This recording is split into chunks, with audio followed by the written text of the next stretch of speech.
And first up is our community forestry. Yeah, thank you, Chair Campbell. First of all, I just want to thank kind of adjusting on the time. Obviously, we have some volunteers that have some other duties, so that works out. And then the Pacific Rim Bowl dinner, formal dinner is tonight as well. So I'm going to be attending that. I'm really excited to be able to represent our district at that event. First part of our work session today is our community forestry, and Mike and his team is here to kind of share. I think you have some documents in your, did you have some documents in the presentation? Just the presentation. Okay, just presentation, so we'll have that going. Really excited about this, just so we've been partnering with Mike on a lot of different things over the years. You may notice at Talent Elementary, they have the little they took out all those shrubs and bushes and put some trees and a nice walking path there. So that was part of his group. And then we brought him on really to kind of help us develop and brainstorm ideas on our Bear Creek property that we've had. And he's been working on gathering community feedback, and he shared with John and I kind of what they found out and kind of a plan, and have some cool things to kind of share. So you guys just want to come on up here, and sure, we'll get that presentation up and go on and clear. We'll go easier. They could maybe sit over there so they can see the. Yeah, either way, whatever. Whatever works for you. I don't have to talk about it. We run a small not-for-profit in Talent. Our community forestry has been going for like a year and a half. And we are dedicated to expanding urban forestry and knowledge about urban forestry throughout all of Southern Oregon. And have written about $2.5 million in grants in the first year that we've been established, and brought in 1.6 of that. We've had a $600,000 grant with Arbor Day Foundation. Trump rescinded that, canceled that contract. And so we lost about $500,000 in funding. But we were able to regain a lot of that. The Oregon Department of Forestry, the state kind of stepped up to fill that void for us, which was amazing. And we've been doing some interesting projects that there's a little video here we want to start off with, so you can see. And this is Talent Elementary School. You'll notice some of this in the background that you recognize probably.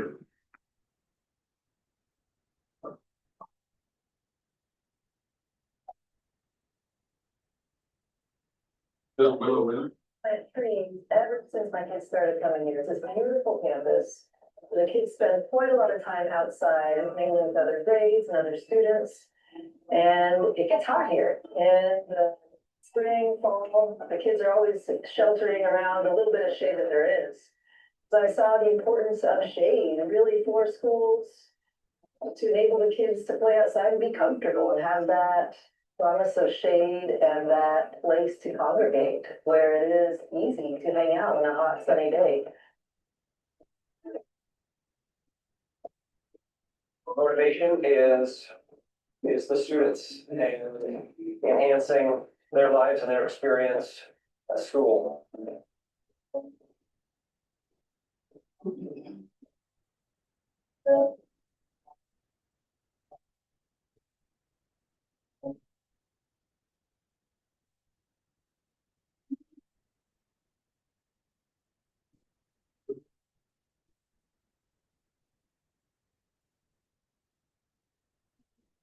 Here celebrating today on our school campus. We've been working with our community forestry this year to really get kids engaged in service work in the community in which they live, and really thinking about how to be environmental stewards in the community that they live.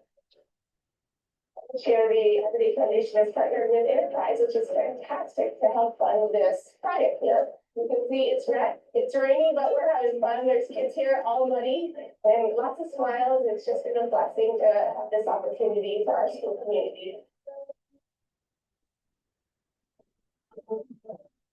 My favorite part of today is the overwhelming support that we feel. We do so many projects. Our students are small teams, and to have all these people out there joining us today is so awesome. I've been so supported in this work. It's amazing.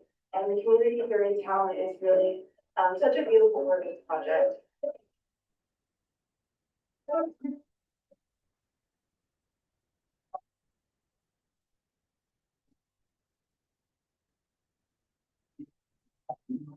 we are out on the Phoenix Talent Corridor, planting about 86 trees on either side of this highway here to help rehabilitate the area that burned in the Alameda fire, as well as provide shade and a bit of an arboretum for the folks that, you know, frequent this area as they commute back and forth.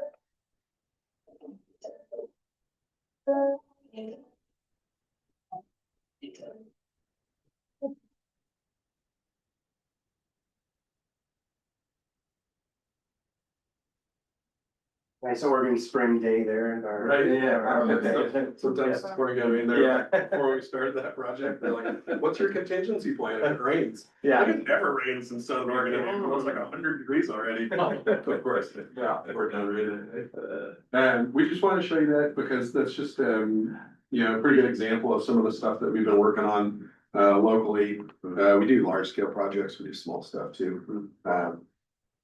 Let's see if I can. Absolutely. There we go. But you guys all engaged us to lead a visioning session for a piece of property that you have on Bear Creek. And we were able to convene several listening sessions and doing some surveys. And out of that came a plan, the gist of a plan anyways. And we've shared that, but we want to share it again. This is our timeline that we put together. You can see that we did the stakeholder engagement meetings, we did the surveys, we took that information, redrafted a new survey, sent that one out. And compiled all of that feedback into this report. And out of the, I'll let Megan talk to you if you want. Yeah, so we had a stakeholder meeting that I organized and we had like 25 different attendees from the community. So there were leaders of other environmental nonprofits, they were parents, there was some students there, pretty wide net, some school district employees. They generated a bunch of ideas, they worked in teams to prioritize them of kind of what, as a community, they envision this space being and what they think are the most important aspects to have in an outdoor education space. Hundreds of items. A lot of ideas. Lots of stuff. And so some of the big ideas that had a lot of support behind them from the whole group were interpretive trails with signage, a pollinator garden, natural materials play area, obstacle course situation. As part of this too, we also went out and toured other outdoor classrooms, including Willow Whip Ranch. They gave us a whole tour of their educational facility and talked to us about, pretty in depth about like how they do outdoor environmental programming and the things that you would need to incorporate in to be a successful model to replicate what they already do. And then North Mountain Nature Park has the outdoor children's area that we developed a few years back. And so, yeah, we're looking at the big things are water cycle and stream health because it's right along Bear Creek. Wildfire restoration, the ecology of wildfires, because it's all of the kids that are in the school district, or just the vast majority of them, now intimately know about wildfire, and it's a really prevalent part of our lives. So how do we teach kids what it looks like after a wildfire? So the catastrophe comes through, then resilience happens, right? So we get together, we replant, we build back, we build smarter, we plant better. And then obviously a dry space for gathering and teaching is really important. And we haven't like pigeoned this down to exactly what that's going to look like, but just knowing the overall concept of like, we want dry space, we want stream restoration ecology stuff, we want to talk about wildfire recovery, and show what that looks like. Yeah, the other thing about the parcel of land is it's a really awkward shape. And so we had Jane Hardgrove, a local landscape designer.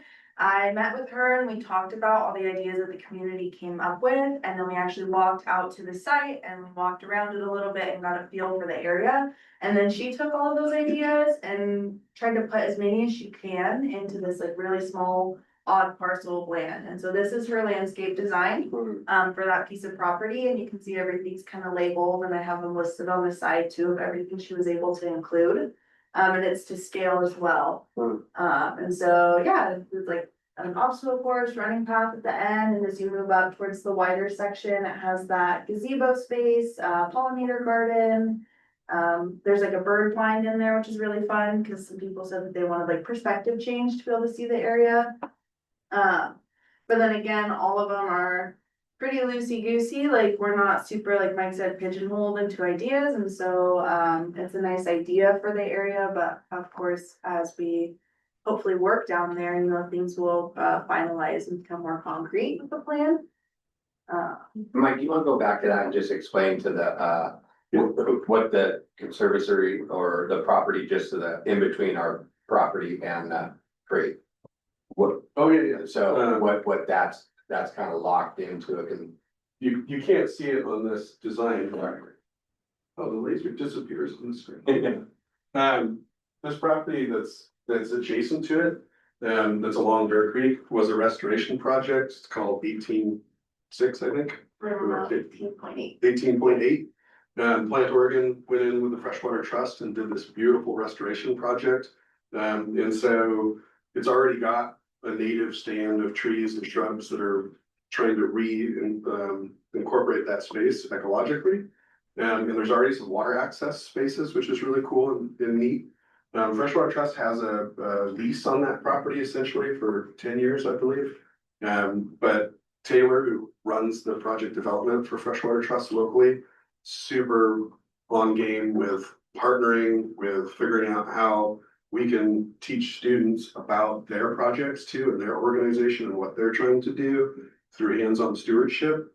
And so some of the plants and the tree species will cross-pollinate with what we're already doing on that site, potentially what we're proposing to do. So it's gonna just meld really beautifully with that.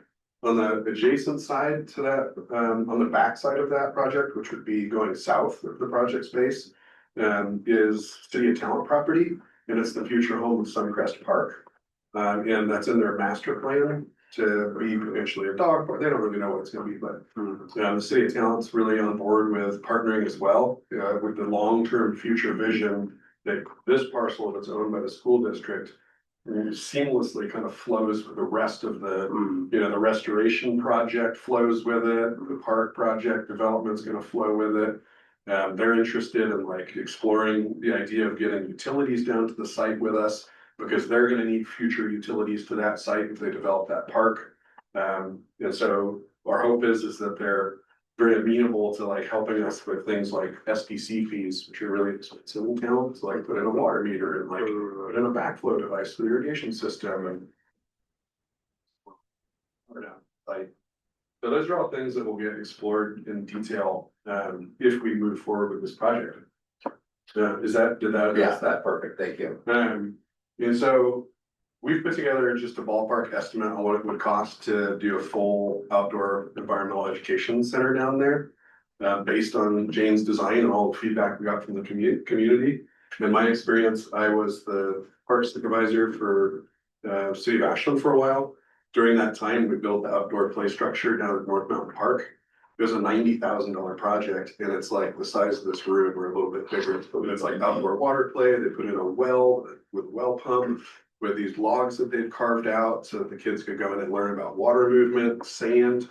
But everything's so much more expensive than you'd think it would be. So rough ballpark, $300,000 to continue this project, see it through. Where we would love to partner with the school district is in, you know, either a contract with us to write grants and bring in the funding to execute this project and then be the project managers to oversee this. Or we do that pro bono on our half and bring in the funding and then execute the project. But we're willing to do whatever it takes to see this to conclusion. We'd really like to be the ones to help make this vision a reality. However that works with procurement and contracts and all these things we can iron out. But we've already, Megan submitted a grant yesterday for Phoenix Hill School District, for us, but for what was the total? What was that? For about $78,000, and the proposal is to the Arbor Day Foundation, and so we propose planting 100 trees on the space. And it would include a field trip for students up to the nursery to learn about trees and pick them out. And then it also includes a community event after the planting. To kind of celebrate and teach people a little bit about urban forestry and why trees are important. But it would kind of help with the landscaping portion, putting trees in the ground, getting irrigation down there, pathways and stuff. And so the priority round of applications ended on Friday, so we went ahead and submitted it this week just to get a name in the hat. And I, printed out just some of the statements that we wrote so that you guys could read a little bit more about why it's important to put trees down there. And kind of the idea of the community involvement behind the project, which I think is one way that we approach projects differently than maybe other landscaping contractors, is thinking about our community and how we're involving them, and working with them. So that grant is, like Megan was saying, it closed on Friday, and so priority deadline is already gone. This Arbor Day Foundation program that we're applying through is one that we've been really successful with we've gotten 4 grants through this over the last 7 years. The first one was Talent Middle School. Yeah. And so same program. They love funding the work that we do. These little videos that we make are like a huge part of that. The Arbor Day Foundation loves being able to like share these videos of the impact of the work that they're funding. So what they do is they find us a corporate sponsor, like they did with Enterprise for the elementary school parking lot project. And they bring in the funding from a corporate sponsor. Sometimes the corporate sponsors like Enterprise want to show up on the day of and volunteer to help us plant or whatever it is that we're working on. And so I feel pretty good about the opportunity here to get this funding. If they decide that they're gonna fund it, and we decide not to move forward with this project, we would very likely transition that funding into another project that you guys wanted to do. Phoenix Town School District project. So, yeah, we're not committed to that either. Is this part of that $300,000 or supplementary to that, or that's to do this part of project, that's what you submitted? Yeah, that would take a big portion of that $300,000 to bring it down. Yeah. The unknowns, and what we would like to do is like Ford's class over at Phoenix High School. Like, let's involve Ford's class, like they're already building structures, they've got a concrete background, like he knows what he's doing with that type of structure work. We're contractors, we have a contractor's license, we can sub out to folks, we can bring people in, we have a great insurance company that helps us like make sure that we're all insured and, you know, crossing all the X's and dotting all the I's. So we would see it as a full community project. Like Maker City wants to do signage, you know, they're very interested in interpretive signage, getting the kids to help in the classroom, like doing some direct work with the school students, even 3rd and 4th grade students, of having them draw watercolors of trees, and then we put that on interpretive signage, in integrating their education into this project, which kind of goes back to the Rise and Shine campaign of like trying to engage students so they come to school and attend more regularly. It's like if they're working on a project like this alongside us, they get the opportunity to get their hands dirty, get their opportunities to help with art design, learning about computer graphic design, learning about the actual process of making laminated signs at Talent Maker City. We like bring the kids down there and do it all through grant funding. Would be the hope that we get enough grant funding to execute this project. How does that work with procurement, and do we have to go, does it have to go to an RFP or? I would have to see, that'd probably be a bad question and what that would be, but I mean, you also talked about, you know, doing that through the grant piece and not necessarily have some sort of agreement, but not necessarily a contract. Which might be, but I mean, I think that could help us with that. Yeah. The nice thing about what continues, not only just all the work they've done and the outreach and kind of the vision they've kind of put on paper is, you know, they have a number of grant sources, foundations and all sorts of things. And so to be able to, I'm pretty confident with this partnership that we could get, you know, so that funding and with your success as well. You know, we've been proven, I mean, just a middle school and even Town Elementary, those have been at really no cost to the district. We had to put a water meter in middle school, which was pretty expensive, but we needed to do it anyway. So, but those trees are, I mean, 6 years old or something now. Yep, so they're Yeah, good. yeah, They're doing awesome. So, yeah, obviously Mike and Megan, they know us well and, been good partners, and so, wanted to share this with the board today. Very cool. Questions? I'm not quite sure where the Bear Creek property is. I know the Heron Park, but is it? It's in South? Talent. Oh, it's in off of Talent. Sunrise Road. Okay. Yeah. Okay. Yeah, so if you're driving into Talent from here on Highway 99, there's the first stoplight you get to is Suncrest Road, goes into a little subdivision neighborhood back there. Uh-huh. If you stay on Suncrest, it goes over the freeway. Okay. It's freeway overpass, no on ramp, but Right. when you get to that bridge and you look right, it's the whole triangle segment up against the houses that back up to the creek right there Okay. off Suncrest. And it meets the public works yard for the city of Talent folks. And then obviously that freshwater trust shop. All right. It's a really nice, it's a beautiful place. If the property lines, if we just ignored the property lines and everybody, as neighbors, like developed it all together. It's a beautiful continuous piece of riparian restoration project right there, that all bird.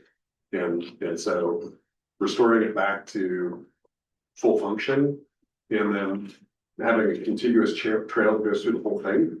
I think that this is like it's the catalyst to get the city to like move forward with their part, and like they're gonna see this and they're gonna be like, well, we need to extend that trail and like bring that master plan of the parks up a little bit higher in the priority list. And make it go all the way down, because it goes all the way down behind the truck stop, and then it connects in with Lynn Newbury Park. So then you end up with this, it's just part of the greenway at that point. And it's got we've got Wagner Creek coming in right there too. It's the Wagner Creek, not on the school district property, but just downstream from that. Is the confluence of Wagner Creek, which is really important, both historically, and the interesting thing about this piece of property too is like historically this was indigenous land right there, and there's lots of potential artifacts in there, and like arrowheads and all kinds of stuff that's in that space right there because it was heavily used right at the junction of Wagner and Bear Creek. Yep.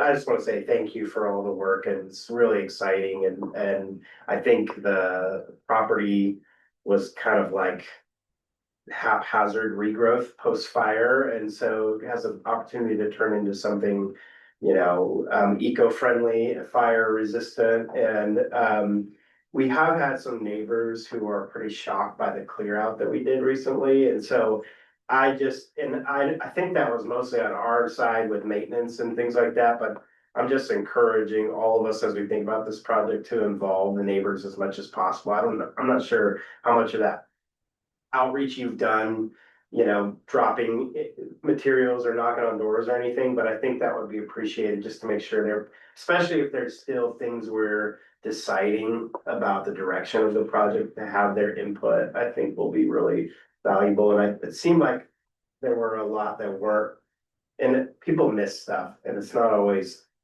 the organizers' fault that people miss stuff, but that's just something we've heard. Just want to put that out there for all of us to consider, just to make sure to loop in the neighbors as much as possible, but very exciting. Yeah, no, I appreciate that feedback. I think Yeah. that we know a few of the families that back up to the properties and have heard their concerns, mostly around safety. Sure.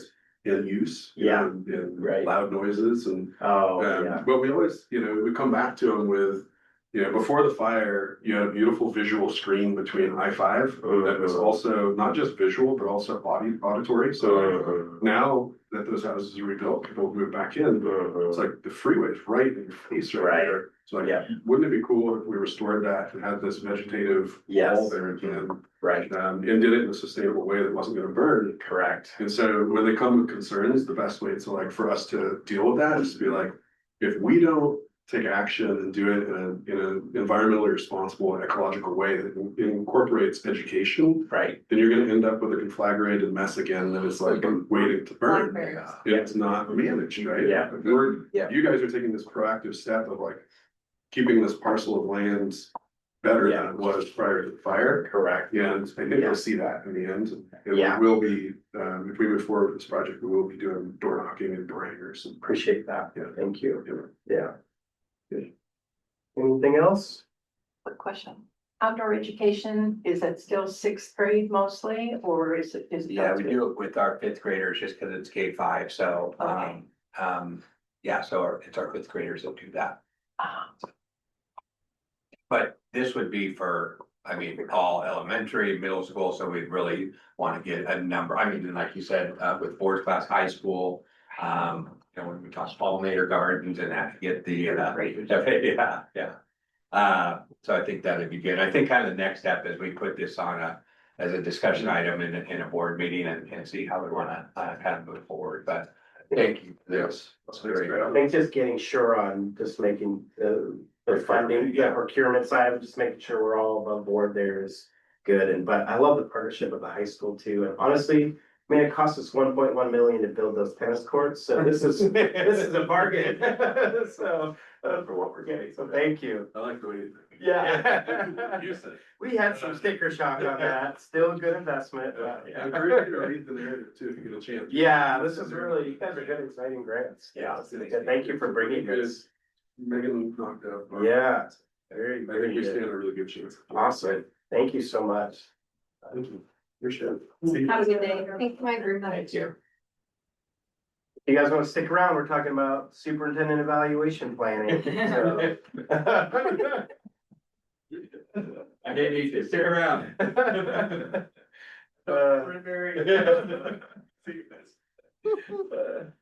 All right, okay. And with that, not so subtle lead in. Next item is board superintendent evaluation planning. I kind of just wanted to, especially Diana's benefit. It's just, there's so much drinking from a fire hose when you're brand new on the school board, but if not just that, just to reacquaint ourselves with the rhythm of the year, especially because we've introduced a little bit different way of doing some of these things, and we've introduced, especially now this year with the engaging OSBA with the community feedback portion. So just wanted to orient on that, and I didn't know if you wanted this off. Yeah, I think, I mean, and part of this is really looking at, you know, what the goals, my goals are, what the goals you have for me. I did attach this as a draft form. In our August board meeting, Javier and I will be going through this in more detail. This is very preliminary numbers. So I wanted you to have this in front of you as well. There's some really good highlights in here that are some good gains and some areas of growth that we might want to focus on as far as that I would like to focus on for my goals, and I can present those to you as we approach that August meeting as well. But just if you get on that PDF there, everybody is on that. Everybody have that? You know, our kind of strategic plan with the 10 school regularly, success in English, language arts and mathematics, really kind of looking at the determining factors in third grade reading and eighth grade math, credit attainment after your ninth grade year, and then high school graduation. Those are essentially what the state judges is on and judges our performance. And that's been our strategic plan. We are heading into the third year of a 4-year strategic plan. And again, I think we have some good marks. If you go to the next one where it says journey to excellence for everyone on the top, and it starts out with attendance and then academics in the middle and then eighth grade math. Attendance, we went down. This is a number that could be modified because Oregon just does 9th and 10th grade attendance, not all 9th through 12 as far as the accountability. So I need to make sure these are apples to apples on those numbers. If we're just doing 9th and 10th grade and that to 2024 was 65, our percentage is 67 this year with just 9th and 10th graders. So we would have gone up. Because our high school, as you'll see later down the road, had another significant dip. As far as third grade English language arts, you'll see there's at this point with preliminary numbers is 7% increase. Brent, I'm sorry, Yeah. real quick. on the attendance, this is regular attenders, right? Yeah, so this Okay. is 90% above attendance throughout the year. So this isn't average daily attendance. It's a student that, and it's about 15 or 16 days a year. If they miss less than that, they're a regular attender. Does that make sense, Diana? How that, okay, great. You will notice as we go through this, in a little bit, I'll highlight the elementary. But if you look at eighth grade math, it looks like at eighth grade, we are gonna have an increase there. But I want you to look at third grade up top there as far as math. It's a good jump in mathematics at the lower grades. Mm, And you look at fourth grade as well. 24 to 38%, that's not necessarily a cohort. But that's just a overall fourth grade. mm. If you look at 2024 third graders and then 2025 fourth graders, we could essentially say that's similar to a cohort. And that was a 7% gain, so that's good. Mhm. The next slide, it will be adjusted. This was in June, late June. We've had summer school since then. We've already graduated, I think, almost 8 students Oh. that did not graduate, walk-in graduation, that have earned their credits this summer. And in addition to ninth grade on track, there's 35-ish ninth graders that have been earning credit this summer. So those numbers will significantly go up, and by August, we will have those accurate numbers. And again, just so you know, and Diana especially, is these numbers aren't really solidified until October. But we can take some of our own data, the ODE, and pushes it out in October for the solid numbers. But we're usually pretty good guesses on where we are. The next page, you can look at the attendance. Again, we are down overall, but that might not be apples to apples. We'll take a look at that. Since this is a draft, I think, especially if community's looking at this, I think putting regular attenders Okay. in the title would be Yeah, good, and, yeah. and maybe even an explanation somewhere, this being, hopefully the community's looking Yeah. at this It too. does say on the side of that one, Does it? percentage of students attending 90%. Oh, I see it, okay, In yeah. small print. And Okay. one of the things, this will be, and we'll have to, we'll probably continue to put draft on this even at August, because Mhm. data is essentially embargoed officially for Mhm. until October, but these are rough guesses on where we are. We can look at our own data, right? Yeah. That's allowed, isn't it? I would think so, yeah. Okay. But I just want to put that out there, because I know one school district Yeah. a couple of years ago threw everything out, and they got a little bit of a slap on the hand. Oh, got it. But if you look at the by grade band, look at the elementaries, I think that's our family engagement that we've engaged in over the last 3 years. Our attendance, regular attenders have increased, 9% in the last 2 years, which is fantastic. So remind us again what that means, the grade band. Just the elementary is kindergarten through 5th grade, then the middle school is our 6th through 8th grade, and then high school is the 9th through 12th. Middle school stayed about the same. You can see we've had a challenge with our high school, and mainly those juniors and seniors on attendance rates that we partnered with Power School on a new tool that they have to help inform families and kids about their regular attendance. And we're hoping to see some improvement on that this year. The next page is just some more data. We won't get into it, but you'll see the red is the percent difference from from 23 to 25, and there's been some really good increases at the lower levels, and we're hoping that'll carry through for the upper levels as well. Is that, Academics, I think 3rd grade reading is a really good indicator of where we are. We've just finished our 3rd year of our amplified English language arts instruction, and we saw a pretty good jump, 37% of our 3rd graders. And then if you turn the page, you can see the schools. Phoenix Elementary dipped a little bit, but we have a plan to kind of tackle that. But those improvements at Orchard Hill and Talent Elementary are really significant, and we hope to build on those. Yeah, those would be well above state Yeah. average, but yeah. Did you have a question? Yeah, I Oh, just sorry, wondered on the seniors that shows such a drop. And that have to do with COVID? You know, they were middle schoolers when Yeah. COVID hit, and so to re-engage them, that's been a class that has been.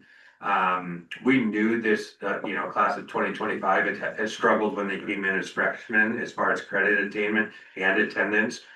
So I think there's a little bit of a hangover from that for sure. I'm hoping as we see the increase in numbers at the lower grades and we get further and further removed from that pandemic, that we continue to see a better attendance. Now, we did some data analysis of this reflected, but people that have attended 80% to 90%, they wouldn't have been a regular attender based on this data, but they still were attending, fairly decent, at least 80% plus of the day. So, but you think about that, you're missing one day every week. That's impactful. So good question though. And then if you just look at the cohort as far as from third grade and to 2023, the fifth graders, again, it's not an exact science of a cohort, but the majority of those kids are the same. And that's an 11% increase in achievement over those 2 years. And we know in our district, when we have two bilingual two-way immersion schools in Phoenix Elementary and Talent Elementary, we know that fifth grade marker is a very important marker. A little as opposed to third grade is still important because we want data shows that if you're reading on grade level of third grade, your success of graduating and being successful is much higher. We know when kids are learning two languages, it doesn't always happen right at third grade. And so that's why that fifth grade marker is so important. Without getting into the other data, there's some math data as you get back into there. In eighth grade, we increased a little bit. If you look at the grade bands in middle school math, you will notice the sixth grade made a big jump. And so, 24% on grade level. So that's some work that we've been doing at the elementary that is kind of moving up into the middle school. Stayed fairly flat in the seventh grade and fairly flat up a little bit on eighth grade, but still a long way to go in mathematics. I think I shared, or Javier shared with this group, that we went through last year a 3-year strategic planning development in math for our district, and then next year will be the first implementation year for that plan. We did the same thing 2 years ago in English language arts. Last year was the first year of the implementation.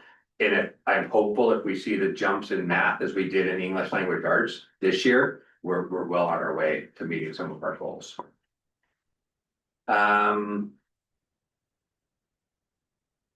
Yeah, and like I said, the graduation piece in the ninth grade on track, we'll have clear numbers in August, and Javier and I look forward to kind of sharing that information. But overall, we were excited to see some of the successes and look forward to sharing that when we return with our staff in August. And then really kind of focus some areas to improve for next year. Great. So I share that just that when we do board and superintendent evaluation, that my goals are going to be really focused on some areas that we need to address for next year. Yeah, great. Thoughts, questions? Some really encouraging things in here. With, I think, a lot of intention, are seeing some really good improvement. So it's really exciting. The attendance piece, every school district is struggling with attendance, and I think there are a lot of external factors to that with how kids learn and what distracts time for any people of any age nowadays. But there was just an article today on the SBA newsletter about Portland's targeted tutoring and things like that. I think that's, it's important to measure attendance. It's important the kids are showing up to school, but also the most important thing is how are we making sure kids have access to learning so we can meet them where they are, get them caught up, if they're not showing up for school, you know, so, yeah, stuff. And not to be a total downer, but some of the things that have been proven to work with some of the federal funding challenges that we have, there's gonna be some, I mean, whether it's after school programming, summer programming. And I don't want this to be an excuse, and it won't be an excuse, because we'll still meet our kids where they are and provide as best we can. But those are we're gonna have to be really strategic moving forward. We're even making some decision this summer about some of the supports that we have in place and how we can pick that up in different areas. And it's all a Tetris game on funding right now, so. I'm confident we'll get through it, but it's also, unfortunately, our kids and our families may feel, and it may look a little bit different on how we support. Don't wanna get into that right now, I just wanted to, cause it does relate to the strategic plan and the improvements we've made with the supports we put in place. And some of those are gonna be a little more difficult to do as we move forward. When I was at the law conference in December, Heidi's, is it Spice? Yeah, I decide. Like, she did a workshop on attendance, and her and some other guy, and she was convinced it was one thing and she was wrong. And she's amazing superintendent, as we all know, but she did that. If that's something we want to dig into, I would start with her report, because she spends a year looking into stuff. So I don't know if you've seen that. I had it at one point, but I have no idea where it's at this point, but I'm sure you could ask her if you want. But because she wanted to change the law and was mad that that had taken away, and was convinced that if there was a punishment, it would help. And she found out that that's like the worst thing you could do. So it was very interesting workshop she did. If anyone wants data on that. Like finding family, what you're talking about. Yeah, because a lot of the things were things that we were doing, like, you know, contacting families and making sure they had rides and all of that. But she went into depth of a whole bunch of like statistics, and it was very interesting. Like I said, I got it at the law conference, and at this point today, it's been such a crazy day that I have no idea where it's at, but we could Well, probably. I think find some of the things about family communication, about community partnerships, about some of the things of those, that's where we kind of got some of those ideas. it. Okay, And she's an amazing advocate for kids, and we're so lucky to have her in our state. But yeah, I think some of those things that the elementaries are doing are working. yeah, And as you get to the secondary level, you know, through no fault of anybody, but family engagements gets a little bit tougher than in the elementary. But there are still ways to engage families and connect them to schools. And I know our middle school and high school are looking at taking the lead from the elementaries and doing some of those things that they've been doing as far as attendance. well, and I heard at some conferences, I don't know which one, I apologize, but a lot, when they got older, a lot of it, and I think I mentioned this before, a lot of it had to do with like having like their friends and their teachers, making them responsible and wanting them to be at school. So I had these kids that were skipping school to come to my house, because like one trespass, they came to say they were sorry. Anyways, I'm like, are you guys skipping school? And they're like, no, it's our free period. And I'm like, where are you at? They were not in our district, or I would have been calling somebody. And they said, yeah, but it's not a big deal if you skip. And I'm like, no, like in Phoenix Town, if you skip, someone is going to be calling you and knowing. And I would be calling right now. If you were in Phoenix Town, before you got back to school, they would know you skipped. And they're like, oh, like I think it worked, because they were like, oh my gosh, I don't know. I would like to go to Phoenix Town because people care apparently, but I wouldn't be able to get away with stuff. So I think that having those protocols in place of, you know, are you okay? And I think it helps with mental health too, that someone knows that you were missing, right? And so, and also with helping with assignments and all of that kind of stuff. I think there's some programs going out in high schools that are working really well. I think, at the middle school, they send out an email, but they don't send out the email until after 2:30. So if I mean, Hmm, if your child hadn't been there all day and you weren't aware of it, you wouldn't You even wouldn't. know You wouldn't because they know. get out of school in like 20 minutes. Yeah, yeah. And does Power School still do that? I know when my kids were in school, Yeah, so there was some issues with Power School, but you get a text right away, your kid's not, and it's like. Yeah, there's a tool that we're gonna use at the high school, and I don't know if we're gonna do it at the middle school. I think we're gonna pilot it at the high school that does some of that texting and Okay. notifying and by period, not just by day. hmm. So, Yeah, oh yeah, it Um, was, used to be by period, yeah, I would know if they were yeah, 1 minute late to yeah. their class. so, Did we need to figure anything else out in relation to the time frame, or did we get that ironed out last meeting in terms of moving it up a little bit sooner than we had it listed? Last, What from the were you last talking meeting? about and what? For the superintendent evaluation, Oh, the date for the that. dates, did we get that figured out? I didn't know we were gonna move it, I just knew that we discussed that, sorry, that there were 2 meetings. Right. For Brent, Mhm. I can look at that again, I'm sorry, I didn't realize. No, it's okay. We can come back to that, but, so. In sorry, I was thinking, so in August, I think I'll have.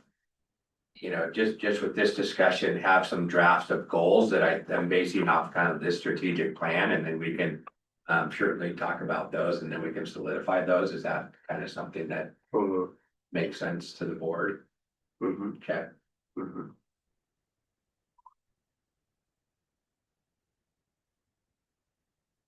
Okay, anything else on this one? Okay, thank you for that. That was a good update. Next we have Culver Road property. Yeah, there's a quick update in your packet on just where we are with this. It Mhm. continues to move forward slowly though. We've been really closely working with Boys and Girls Club, and we had a meeting a couple weeks ago, and I thought kind of the City of Talent's plan was to complete the requirements was gonna really hinder Boys and Girls Club, but it turns out that it's actually okay, because their building campaign is it's taken a little bit longer to launch, and so it looks as if the timing will be good. It still needs to be annexed, partitioned, and then the easement, as you remember, when we looked at that property, the easement and the road went right behind the neighbors to the east, and we ended up moving that roadway, not quite in the middle of the property, but just up from the railroad crossing for a variety of reasons. I think that's what really, that's what the neighbors wanted. We did a lot of outreach, and that's what they wanted. It wouldn't have been super safe with the railroad crossing and the turn there. Mhm. So it made sense overall to actually move that.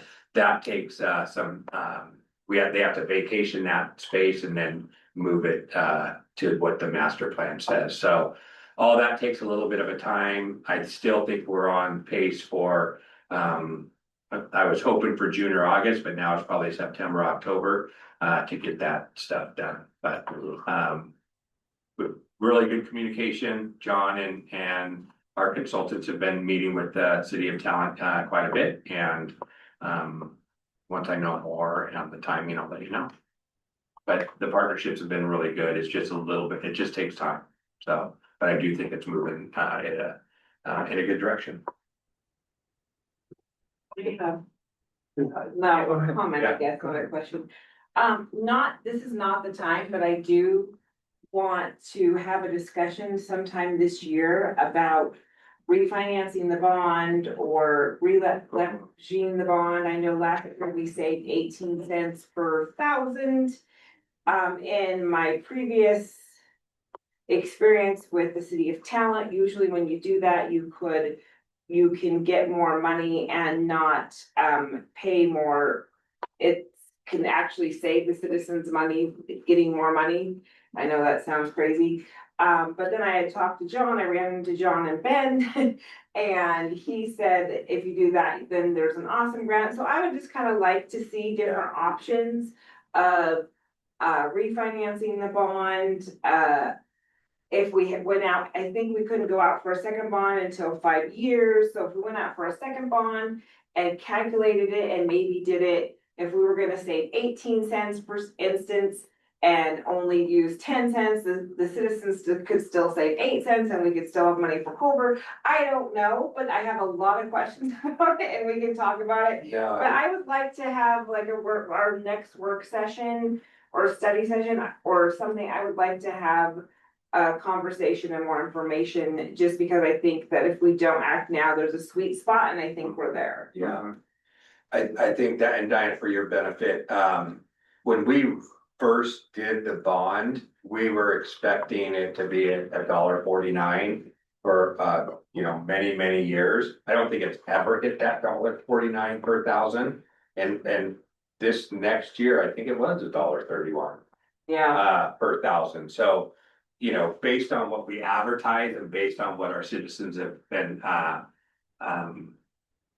obligated as a taxpayer, it's been a lot less. And so, talking about, trying to continue to refinance, and when you refinance, you benefit the taxpayers anyway. When it's in that favorable. And then, I think what Don's talking about is, would we want to look at doing 10 cents on the, dollar bond or something like that to continue to support this Culver Road, so. yeah, I would just like to look at the options, because I think there's 3 or 4 and just make a Yeah. decision, or actually there's probably 4 or 5. One could be do nothing, but I think that we should look at it, especially with Culver and some other things. I think that it would be prudent for us to look at those options. Yeah, and we can get Yasmin to work with Piper Jaffray's, that one that we consult with. Just gonna ask where people are. Yeah, because when, this was a long time ago, when we first, before, on the pre-bond committee, we talked about that as well, which was what, 6-7 years ago? Yeah. So, I can't remember exactly what Piper Jaffray said at the time, I apologize.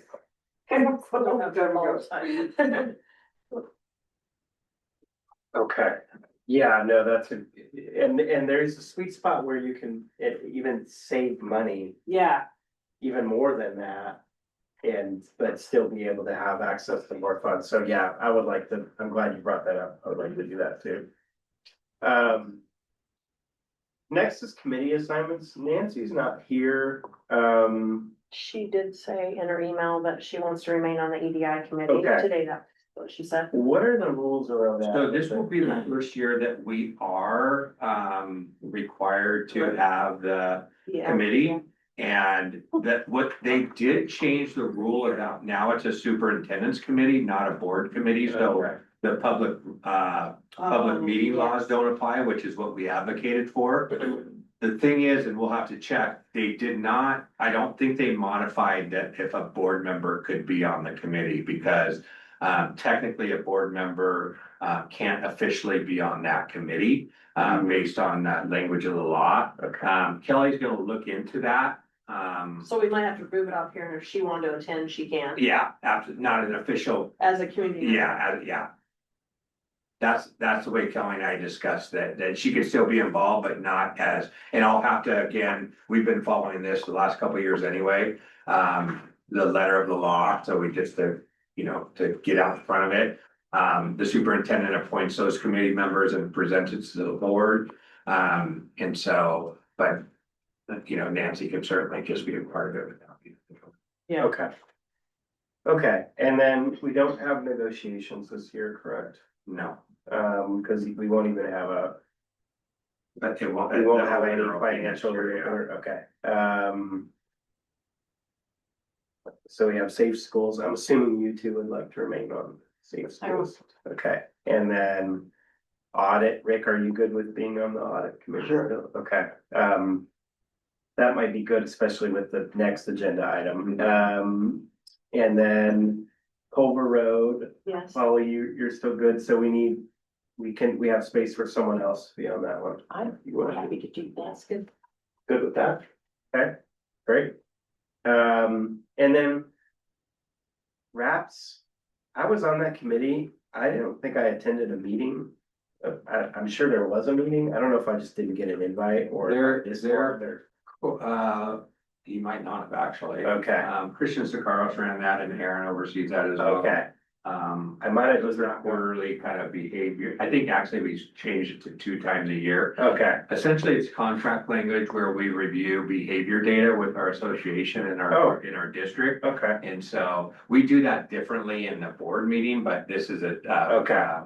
They have representatives from each school that come together 2 days. oh, But I okay. think that would be valuable. Yeah, I'd like to, if everyone's okay with it, I'd still like to do that. I'd just like to actually do it this time. So I think we just need to let whoever's organizing it know to just invite me. So, Yeah, it will be different. I think we'll, Derek Broadman, our school psychologist, has ran that before, so I Okay. might see if he does that again, or it'll be Aaron Santi. Okay, If you don't mind, could I piggyback on that I'm as sure well? you can. Yeah, Uh, absolutely. during negotiations, RAPS came up a lot, and it also has come up, during advocacy, and so, Yeah, I'd like to just get more information. For sure. because I plan on advocating, at the Absolutely. Salem next year. yeah. And then Dawn, I don't know where you're gonna fill your time next spring, but. But that's the only committee, and then I'm just your backup. Yeah. So. I mean, twice without a having year. negotiations. It's twice a year. Yeah, yeah. So like, that's the only one I'm signing up Yeah. for. I just mean, cause you're not on, so I just will be the keep president. Dawn really of the busy. PTA. Ah, still, That little title. let's keep you busy that time of year, so you don't feel left out. I'm just kidding. Okay, are there any committees I'm missing? Anything new? That isn't on this list. Okay. I'm just thinking about that. What about what the forestry was talking about, Oh, coordinating mm, the school district's portion of that? yeah, do we need a? Shoot, what's the name of that? I mean, should we just, Put it in what's Culver. Oh, should we just do facility? I mean. Oh, yeah, That, we could call it facility projects or Yeah. capital projects or,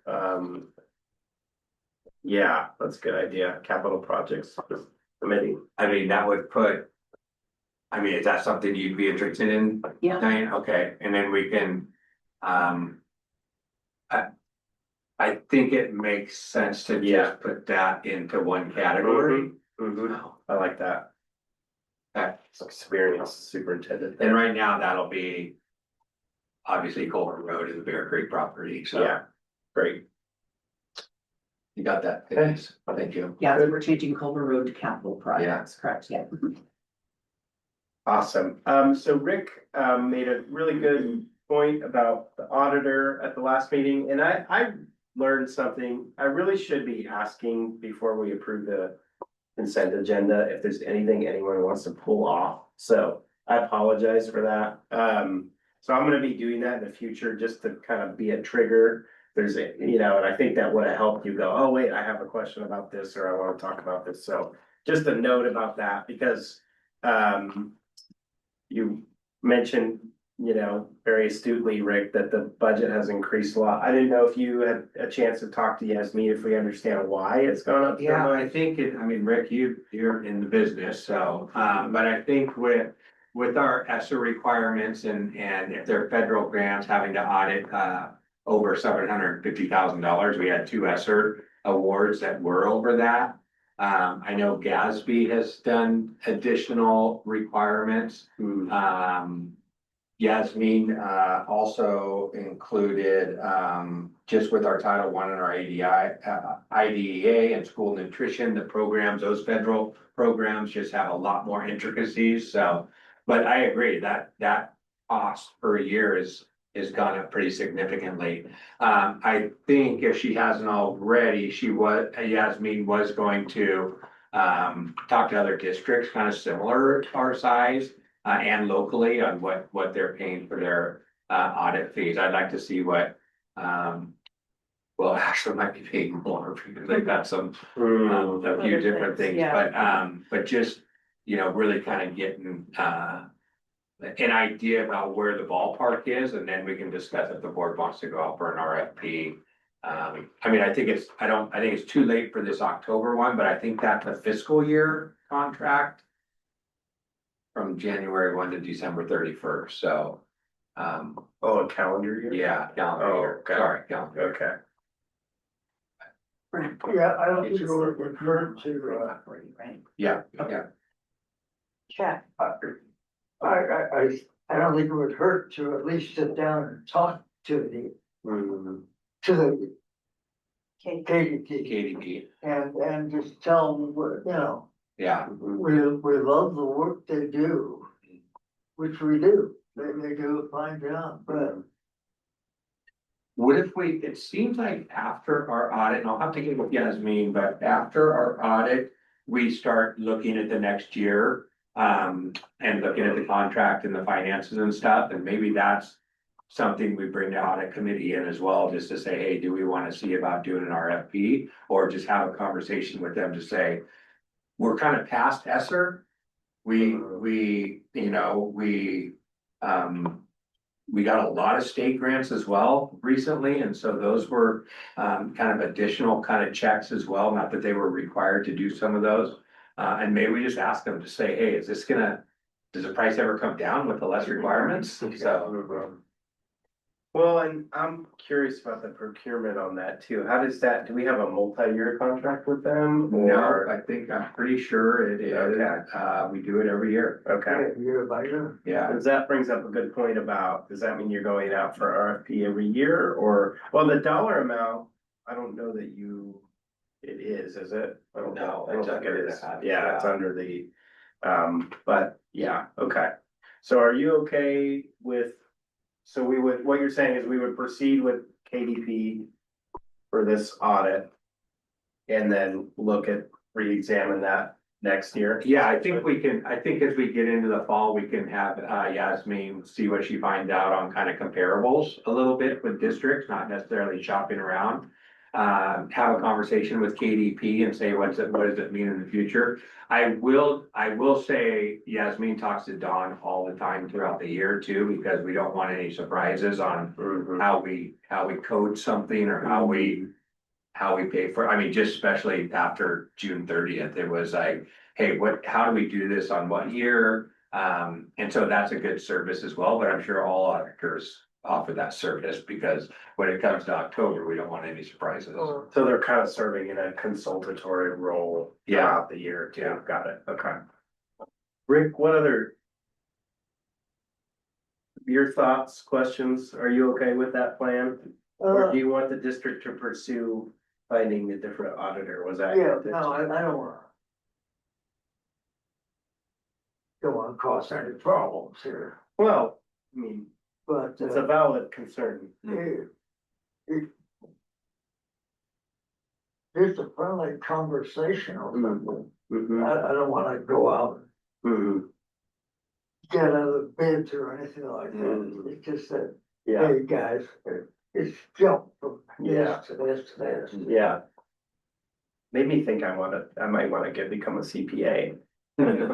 Get it, get into auditing. Well, I'm wondering if we do that too and just say it's gone from this to this to this, and if they say, hey, that's because of this, this and this. If we don't have this, this and this anymore, what is it? Exactly, Right, yeah. So, Right, An itemization. yeah, yeah, that was my first, when you raised the concern, that was my first thought is how do we structure the Yeah. pricing of this and is it itemized and, yeah. and we can we can even just get the last 3 years, Mhm. contracts and what they do a pretty good proposal for that and say, hey, these are the differences, what, Gatsby, right? That doesn't sound right. Is that right? That's Gatsby? correct. Okay. Those come out. I don't know how often, but there's all sorts of requirements for that too, so. Yeah. Well, I remember this last year, they said our work this next year is gonna be less. So how come our prices are going up? Mhm. Mhm. Very good, okay. Next is board guiding principles. This might kind of mesh in with the next item too, and that's okay. So I think we'll probably just spend the balance of our time on these two items combined. Because just in case there's any robust discussion that needs to happen with the guiding principles, but, yeah, so, hopefully you had a chance to review those. And I welcome any thoughts or questions. This is kind of our annual opportunity to re-examine these and see if we want to make any. So I warned you, not warned you, but let you know that I know, I may have I had factored that into my I preamble I had just a gave. deep right now. dive into the guiding principles and had lots of questions or conversations I wanted to have with the rest of the board. So Yeah, if I may, could I suggest we go from bullet to bullet and Sure. everyone can talk about if they, I have 3 pages of notes. Wow. I apologize, but we can go from bullet to bullet and then we can have a robust conversation about them. okay, that sounds good. Do you want me to? Yeah, go for it. Go for it. Okay, so the first one,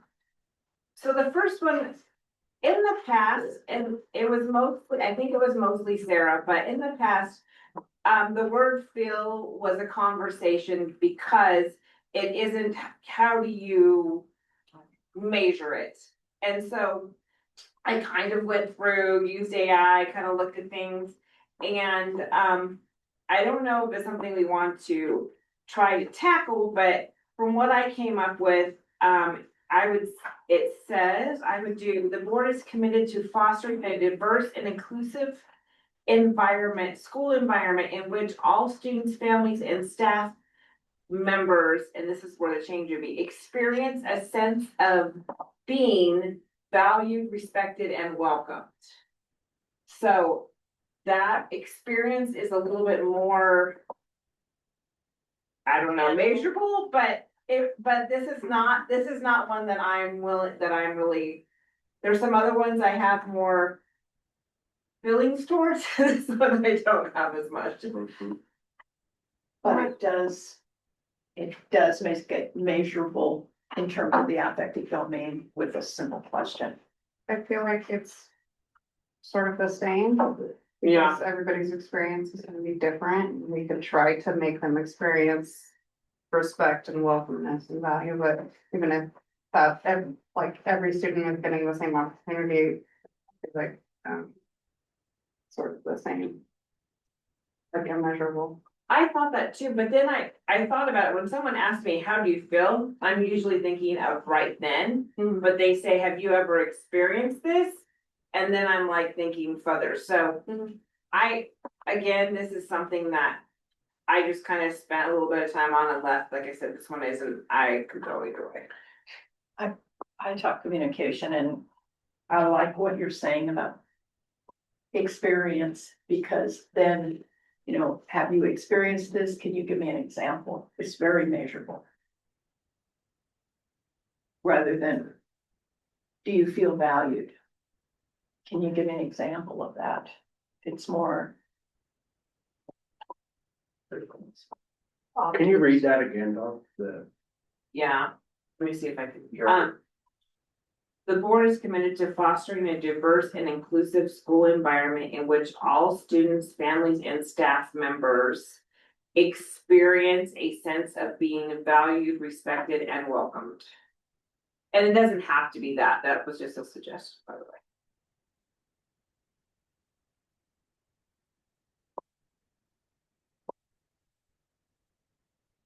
I'm fine with that. For me, the operative word,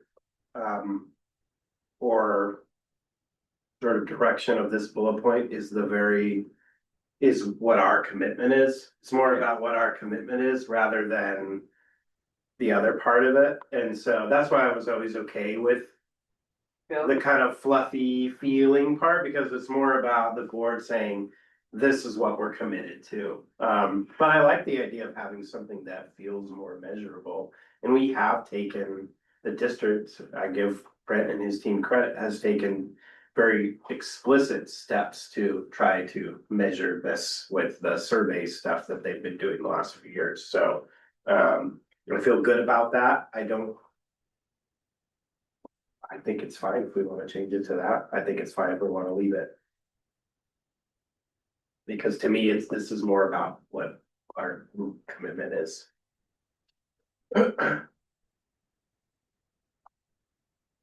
So how does it work if we wanna make changes to this?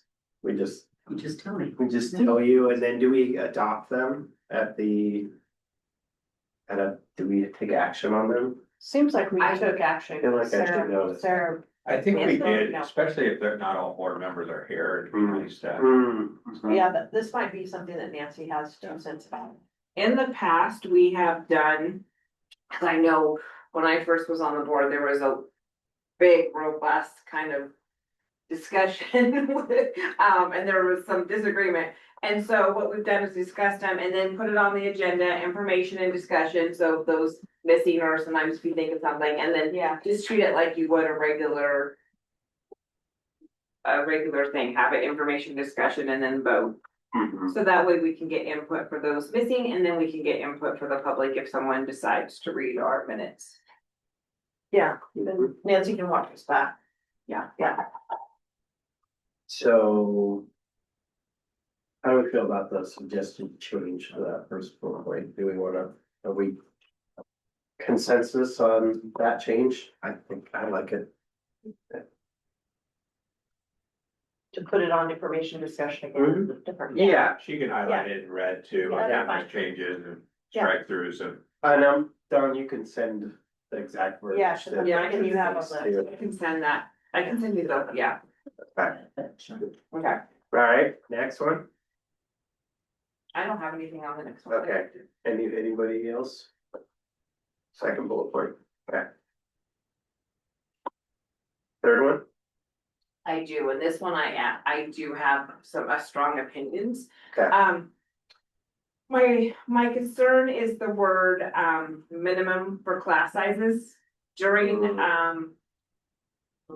negotiations, we had a robust, long talk about class sizes and how budgets affects class sizes, but also we have different programs that would do class sizes as well, like two-way immersion, or if there's an AP class and that year the AP class is a little bit bigger, like in English AP or something, then the teacher and principal may come up with something. So on negotiations, we ended up with the district wanted to get rid of minimum, the association did not.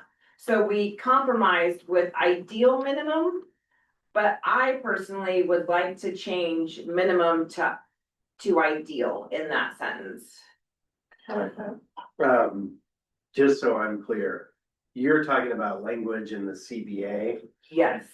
That you didn't discuss, we didn't negotiate over the board's. No, Operating. But she's Okay, saying, is this a okay. reflection of what's happening? Okay, I got you. also, I'm just making sure. So I was very passionate, and so was the district, on the stance of class size and how the district needed to have some flexibility in certain situations, and that the word minimum sometimes didn't give us the flexibility we wanted, and I came up with a lot of examples, and so did the other district staff. And so I feel like I was so passionate, and so was the other members of the team, about minimum, that I feel like it should be discussed here, because I think that I don't wanna have our goals not reflect what I'm saying in public, or what the district is saying in public. Agreed. My daughter's class size last year started out as 35 students in a 4th grade classroom. Oh my so- gosh. And continued to stay mostly that way with a little bit of fluctuation. But that wasn't a minimum, like class size, so I do think that It that wasn't ideal. it wasn't ideal. Nobody wanted that, especially the teacher. But yeah, I do agree on that particular word. What you're saying. And it depends on the class, right? If you are, teaching honors English and have 40 kids, it's probably easier than maybe a kindergarten class or something. So ideal changes depending on the situation. I like it. Everybody good with that? Yes. Mhm. Got that, Denise? Okay, cool. All right, next one. Dawn? I go first, I'm like, Yeah, you go, just lead it. It's okay. Fine. Yeah, go for it. So this one I kind of made changes because currently we are, recognizing lots of people. And I feel like the board really wants to, have students focused and, the community and family engagement. So I thought maybe adding kind of that piece, and I can read it and I can copy this to you for you, Denise. The board shall encourage and support the superintendent and staff in effectively managing district resources and delivering quality education while regularly recognizing the outstanding attributions of students, families, staff, and community members to the district's success. Now, it doesn't have to be those words, but that is, something that I just came up with. I like it. Yeah. Links it to the money. Yeah, and it makes it, because we really pride ourselves on being community-based. We know that we're one piece of the puzzle, and then this adds to all the pieces. I like it. Next one, balanced decisions. I was totally fine with that. Yep. Me too. Good. Everybody good with that one? Okay. Next one about evaluating Right. programs. Okay. Arrow. That one I did, I think, have changed. Okay. But, okay, so this one, I'm worried that if we have budget cuts or there's, money's not funded from that, the way it's worded, it kind of could be a conflict of what the, community sees. So, and I'm not sure I love these words, but I wrote, the board should periodically evaluate the programs to ensure a broad-based education, prioritizing students' needs and fiscal substantiability while continuing, modifying, or phasing out disciplines and as resources allow. I'm not 100% on those words, but I did think that we should have it. I didn't like the word before. You didn't like it. I didn't like the word. Does that combine, sorry. Does that combine a little bit of the second to last bullet point? I mean, there's something you could. It might, you can take it away. I just, yeah, I kind of. Yep. To me, this is, see, and this kind of, we could have probably a 3-hour philosophical, but we won't because people have places to be.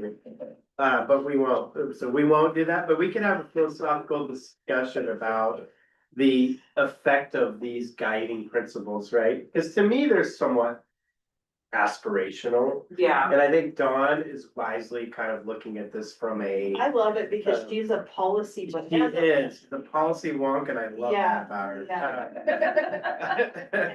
She is a nerd about that. Right, and an insurance wonk too, which I very much appreciate. Oh my God. I just came from PACE and policy meeting, so my brain was thinking. Yeah, that's good. But what, to me, Dawn, I always think of something you always talk about is that if we can find a way to do something for one kid that kid's interested in. So that's what I think about with this one. So to me, I think this is kind of an important part of our culture, Phoenix Talent so I definitely understand the concern, but I think this is a good aspiration for us to, and we could certainly reword it. I wouldn't necessarily worry about connecting it to, I mean, those things, if those things have to happen, they're gonna happen. That's part of our role. Well, and like Brent said, maybe combining it with them, but I don't, I'm not in love with what the part where it's kind of canceling, or is it, I don't know what, I can repeat what you said, but at the end. it's something about canceling something. allow. Yeah. Well, we already have that in the Yeah, first one we do. down, and Right. when warranted and resources are available. And that's fine. I'm fine with It's a it. good thought, though. Yeah. I appreciate the thought. I think it's good to have these aspirational, Well, I guess the part, I might have skipped a bullet point, but the part on the board shall about, the part that kind of concerned me was modify or restore as many disciplines as practical to provide broad-based education for all students.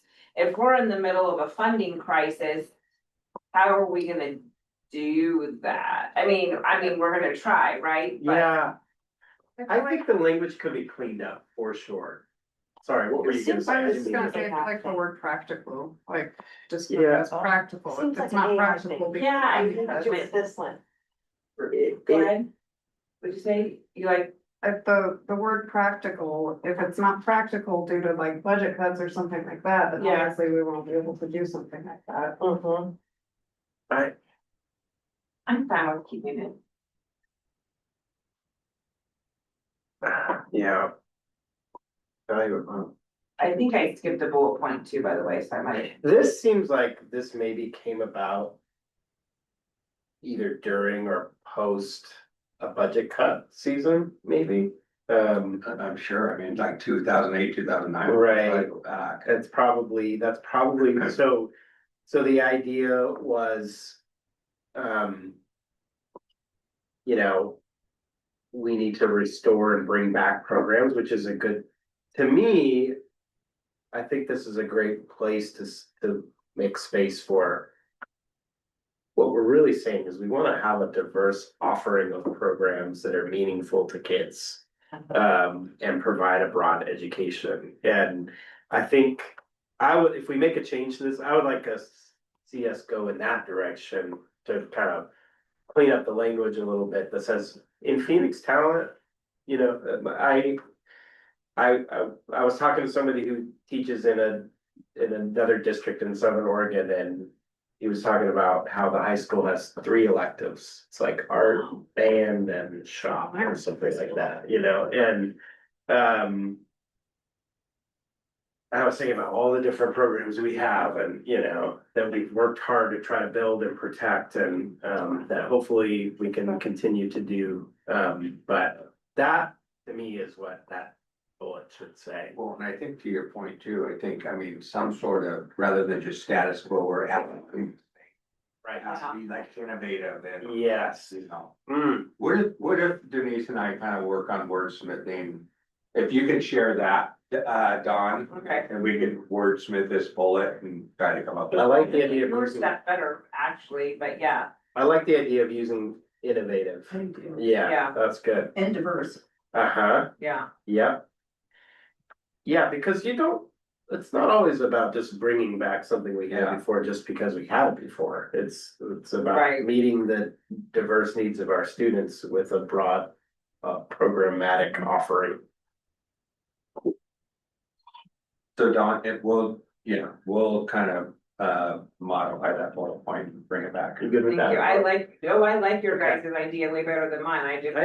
I appreciate you just bringing these to have a discussion about this because this is the first time in my 5 years on the board we've actually really did a deep dive on these, so it's good. It's much needed. Okay. Okay, next is the board shall increase and monitor educational opportunities for student success through appropriate curriculum with classroom flexibility on an I don't even know what this means. What does this mean? What are we talking about? I almost think what we just discussed. Yeah. And combined Uh-huh. something in there to be one bullet point. Yeah, Yeah, does that make sense?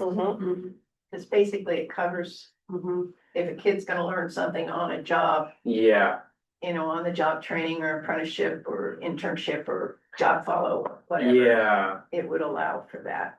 yeah. Okay, I guess that is what it's trying to say, isn't it? Okay. I don't know.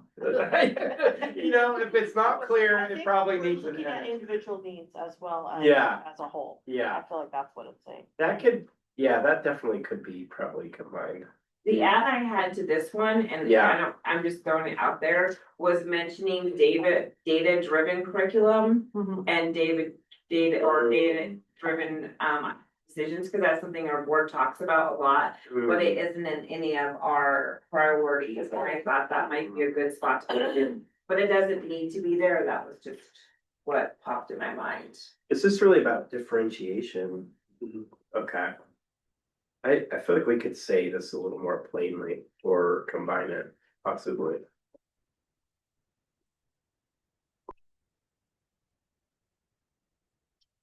Do you guys wanna work on that one too? Yeah. We're just And gonna, it may, quite, yeah, it may not fit to one bullet point, but. Yeah. Well, but we got the gist, I think. okay. Did you have for the next one, Dawn? Did you have- I think I was okay with this one. For a little now.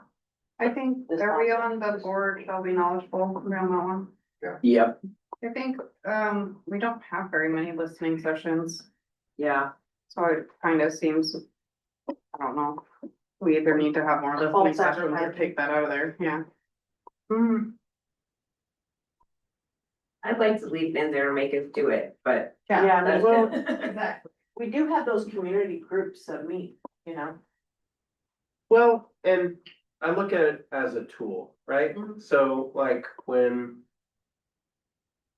The stuff happened with ODP, we deployed a listening session effectively to help give space for that, and it was a, so. I agree, it would be good to do a little bit more regular outreach, but. I think we should leave it in there and strive to do that, but Yeah. also recognize that it's. It's a tool, that was. I was proud of us for doing that. That's not something, a lot of boards just stick to their regular scheduled program and, It was good. I also think just from staff wise, and the board is certainly willing to attend to, we have built-in listening sessions throughout. The year with our migrant, with, Yeah. I mean, Mhm. in when we're gathering that SIA data, so. Yeah, um, yeah, And I think we put this in there when, during COVID and stuff, when we were having a lot of people wanting to have input. But, I mean, I'm just piggybacking on the city of Phoenix, like they're having a hard time having participation, and so. Which I think it's great, and I want as much the community to have as much input as possible. But I don't want staff to be spending, 40 hours and have 20 parents show up. Yeah, so I wanna make sure we have a balance as well. I'm not sure if this is a one or not, but. It's so that we get into football games for free. oh. Rick wants that still. Okay. We're gonna let you into. Got it. football. That was the. And tomorrow- It came up, conference up in Fort. Oh, You better have language like this. Yeah. To meet that Oh, requirement, yeah, yeah, Otherwise, you're getting a benefit. yeah.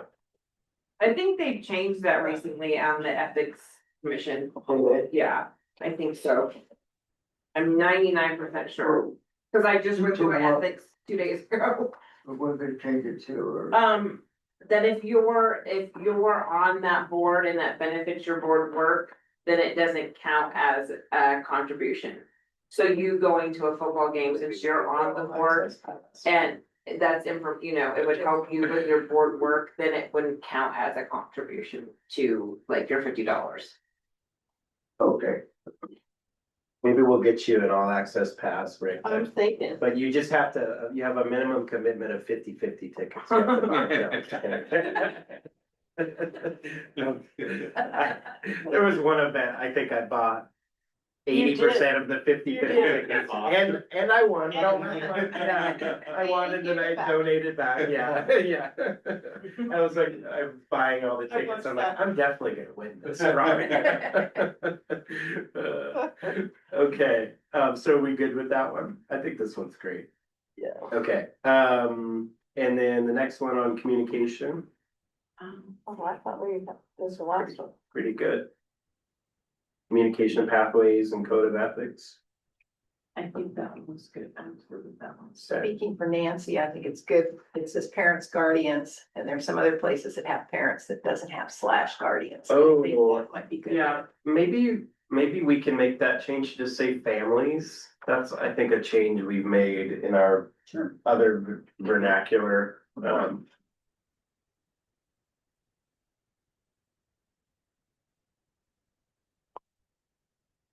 Okay.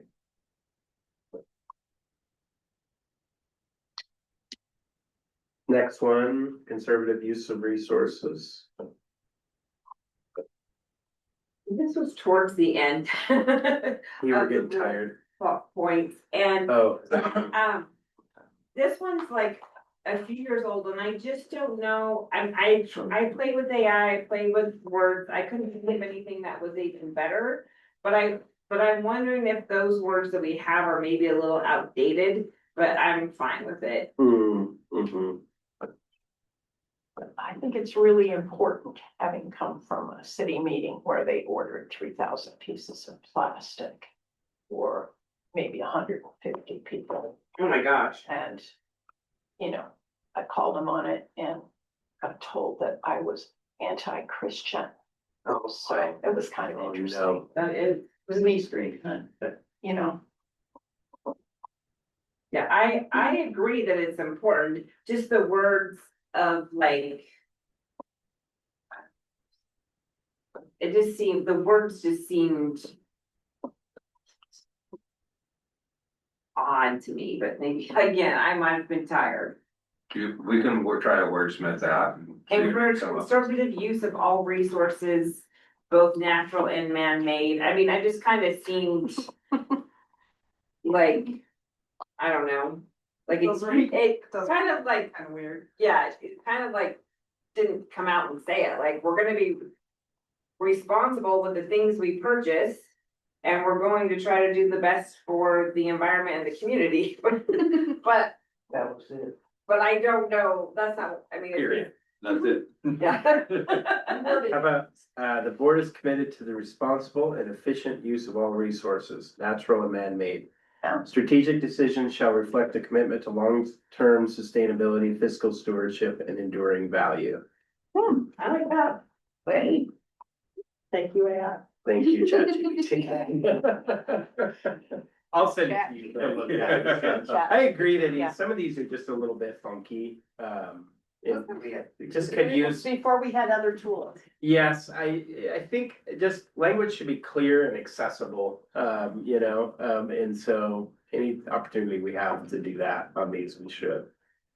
So, and then this last one, kind of like was this added during the bond It was, time? Okay, and I do have a suggestion for this one. okay, great. Because we still do have bond monies, but I was wondering if we would say something like this. The board shall affirm its commitment to the community by leveraging bond funds, grants, and donations to sustain and enhance a premium educational environment through strategic property and building improvements. Very nice. Mike Roth. Yeah. Because I feel like we're gonna continue doing that, and especially if we do, for another Yep. bond or something. Well, just like we talked about today with that project, right? Right. And look at what John's doing with solar. And maybe so we don't have to change it, when the bond funds are done. I mean, it could be, I don't know how big, but capital improvement funds and grants. Yeah, As we will have CEP, tax money coming from the cities and municipalities. We will have the grants and incentives maybe. Mhm. So Mhm. yeah, you could just say leveraging, different resources, or, I mean, I don't, you guys can wordsmith it. why don't you send that to and we'll get something, cause I think that should be, when the bond's gone, it still should be, Yes, it still should be, That's what I thought too. it's solar intelligent. yeah. It's battery Yeah. backup. It's, Yeah. it's Yeah. a community space. It's Culver Road. It's the tennis courts. It's, all of those things are,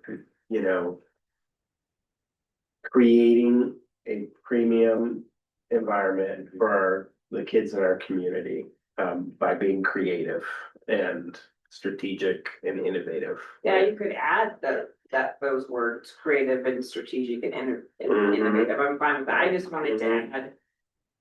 My mind was more. Yeah, I think that's good. That's really good, Don. Now, did you come up with new ones? No. Okay. Wow. Hey. thought about it, but I think that everything we have was great. Uh-huh. And I didn't think we needed new ones, but someone Yeah. else might, and I think that that's great if you have a new one you wanna add.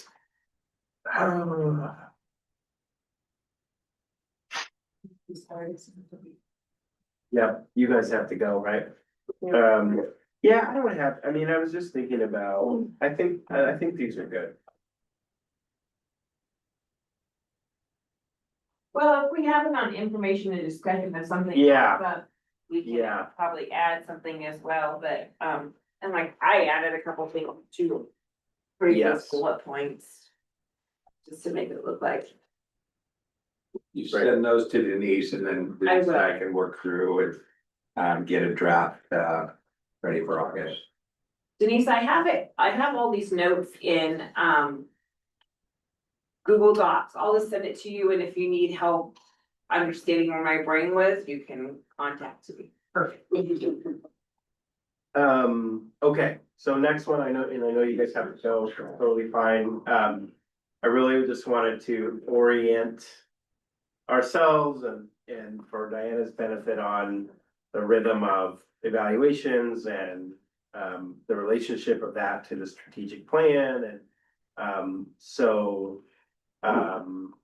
and then operating agreements. So hopefully you had a chance to read through those. Did you have any questions about anything that you read through that we can kind of walk After through? I got past figuring out what the rating system was, 1 through 4. Oh. On my computer, it's cut off, I'm down to. Oh, It's the blue and the yellow, you're like, what is this? Yeah, it's good, it's bad, you know? Are you talking about the self-evaluation or the Right, superintendent? Okay. So, So, and I okay. went back to the superintendent to Uh-huh. look at that, and it was printed out, so Okay. I figured that out. Okay, great, Yeah. okay. Good, yeah, so one of the changes that we made is we changed the superintendent evaluation. Not necessarily the process, but the actual evaluation itself. Last year was the first year that we used that and we kind of adopted OSBA's model as a template and then and we did that really in a way to connect the strategic work that we're doing with the evaluation. There was definitely a disconnect there. We also changed a little bit of the manner that we did it. So it used to be, we used to average a rating scale for the superintendent, which is not best practice. And so a change that we made, and it takes some trust on Superintendent Barry's part to allow us to meet without him where we go, so we all individually go through the evaluation and then we meet as a board in executive session and we arrive at a consensus score for each item. And it really facilitates a robust discussion. And then it is best practice in that we're not averaging scores, which don't really mean anything. Yeah, exactly. So that's a change that we made. And then what I love about this board is that we adopted a self-evaluation process too, to really kind of, continue to improve the work that we're doing and also signal to our superintendent and our staff that we are, it's important to us to improve as well. It's not just an expectation we have for you. And it's very much a relationship. The other thing with the superintendent evaluation is we instituted quarterly check-ins as part of that too, so that it's not just everything all at once. We're really in sync throughout the year about what's going on. And then Mr. Barry's been really great about meeting with board members individually as well and just, getting to know and having those one-on-one type of interactions. So I don't know if you want to speak to any of that. I think it's going. I think where we are with our strategic plan, and it was good timing to really look at the overall evaluation of the superintendent. I've been in this district for a long time and going on my 9th year as superintendent. And this really was the most meaningful evaluation process of my time as superintendent, because it really connected our work.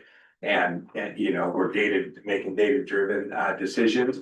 And you know, really open the lines of communication on where we are, the good, the bad, the ugly, where we need to improve. So, it was a kind of trial, but I really think this is the way to go and to add on the board self-evaluation and then now the community involvement too. I just think it makes it a much more enriching process. So that's something we're adding this year is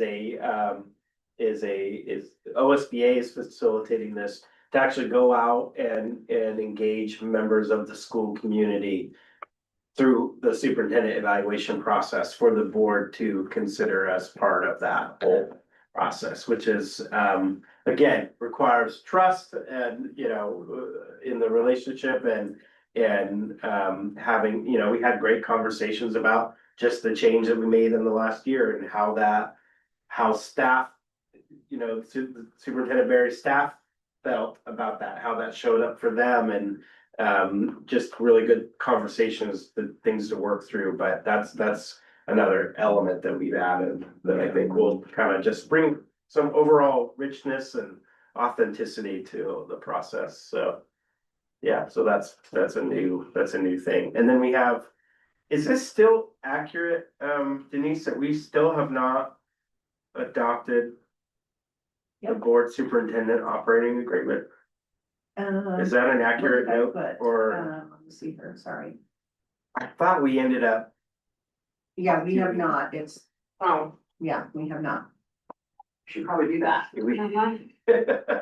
I mean, thankfully, we do a good job, I think, following these, but if we haven't. I went back through my minutes Uh-huh. and notes. Okay. We never officially adopted the agreement. Okay. So we've discussed it, I feel like a lot. We could probably put it on for action next time. Yeah, I would agree, yeah, cause this, I mean, if that, yeah, just reading through this, I mean, all of this is. I just don't think we have to do an information and discussion Yeah, and then adopt it next time. I agree, cause I know Sarah and we met with you Yeah. and we made, you know, we made changes and we talked to the board about it, so. Just, we never took the official step of. Adopting. I didn't find anything where we did, so. You and Sarah actually did meet with him? I remember, yep, I remember meeting with Brett, I don't think it would hurt to re-adopt them. yeah. Are there any, I mean. I think they're good as is, I don't have any. I mean, it might be just good every 2 years that we do that one, in case we need to have a new board member. I mean, you know, this is part of the onboarding, so. Yeah, good point, yeah. Are you talking about? Just the board? Board superintendent, It says draft on. yeah, the one that says draft. Like, cause the other one says that it was adopted. Yeah. And I think that was my first year as chair, so it's absolutely my fault. If you're looking for someone to blame. Yeah, let's blame you.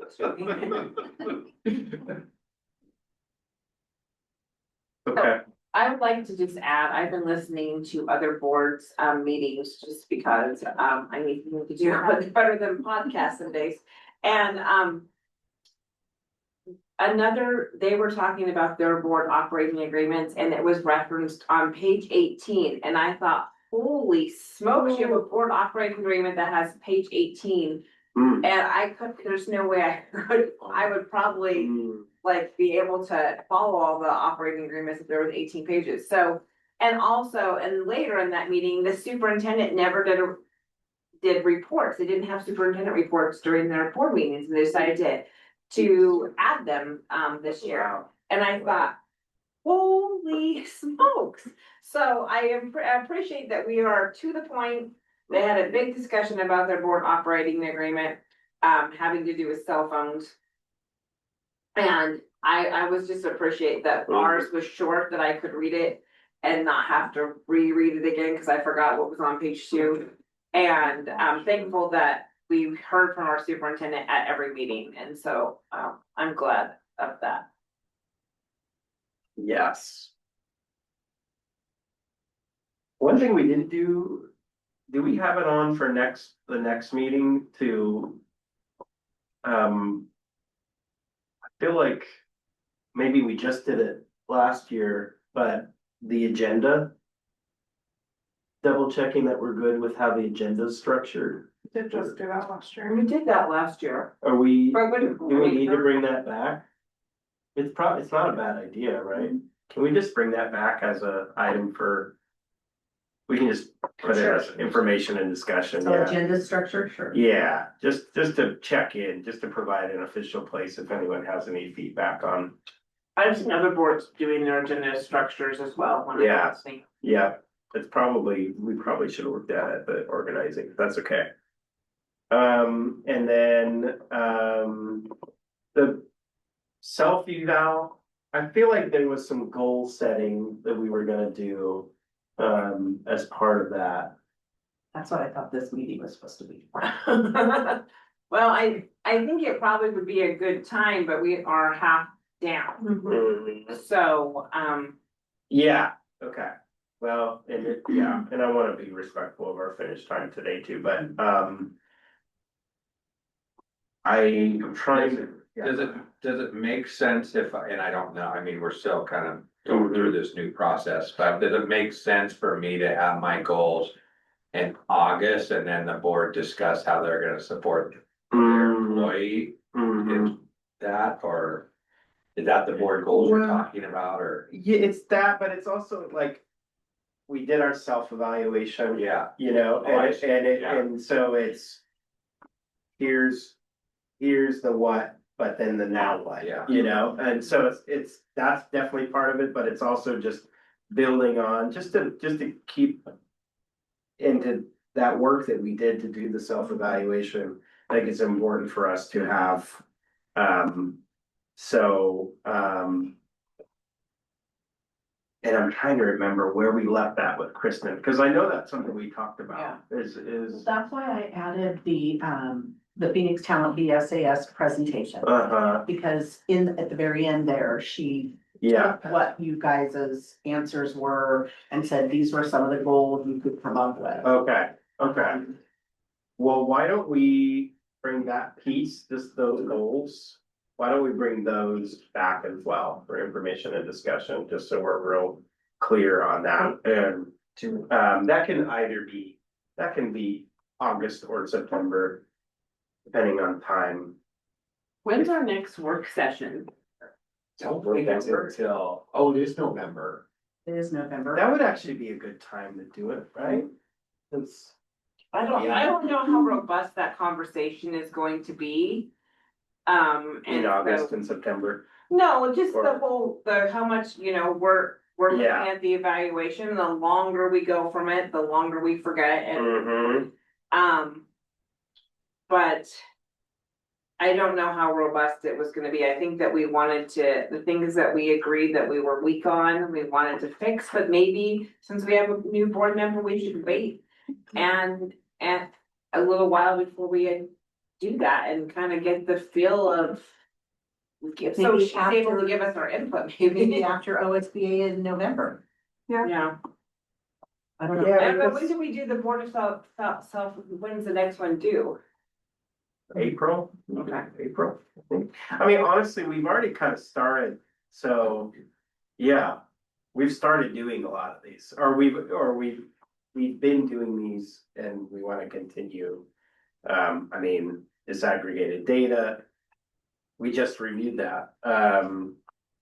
We've still doing the self-evaluation, goal setting. Community engagement, we talked about that today.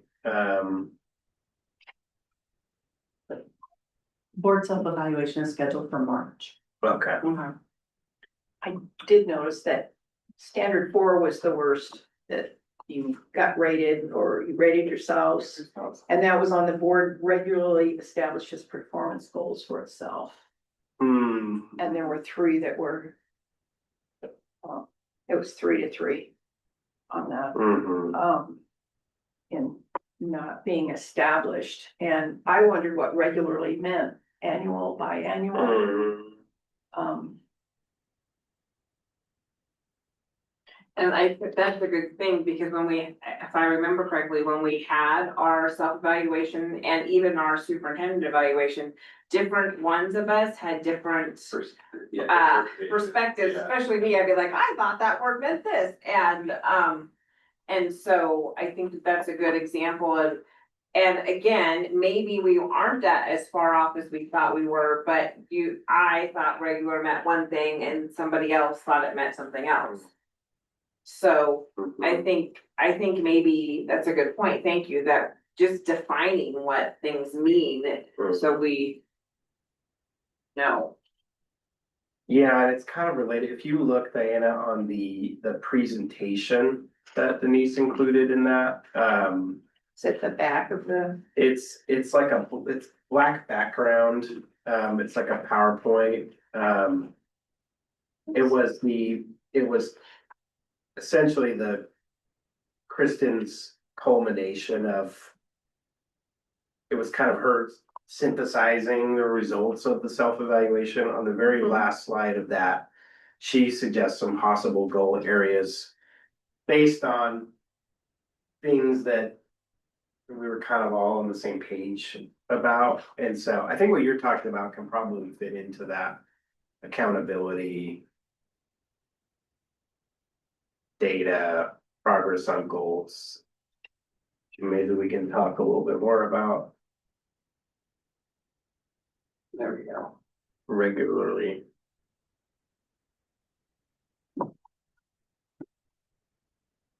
This is called reviewing your detailed report. So she. Uh, It says possible goal areas with a green line and then 4, yeah, 5 dots. It's the very last slide. It looks like this. Okay. it's And I think and the it's- file's called Phoenix Talent BSAS Board self, presentation. Yeah. Yeah. So I don't know, should we continue this? Should we have this on for August just to do a quick check-in about? We'll just do like a 5-minute, hey, we talked about this, 3 people were missing. you add it to August? Okay. Yeah, and I don't know if we wanna, I don't know if we wanna engage her in like an official goal setting thing, or I think I like your idea of incorporating. Like, that makes sense. Too, of how we can support you. Especially as it pertains to what. Like, those are generic, those are, I mean, that's what we'll look forward to in our community and, Yeah. you know, Mm-hmm. Yeah, accountability and. yeah. But yeah, I think we need everyone to be part of that, so. Any other thoughts? Good. Okay. We are adjourned.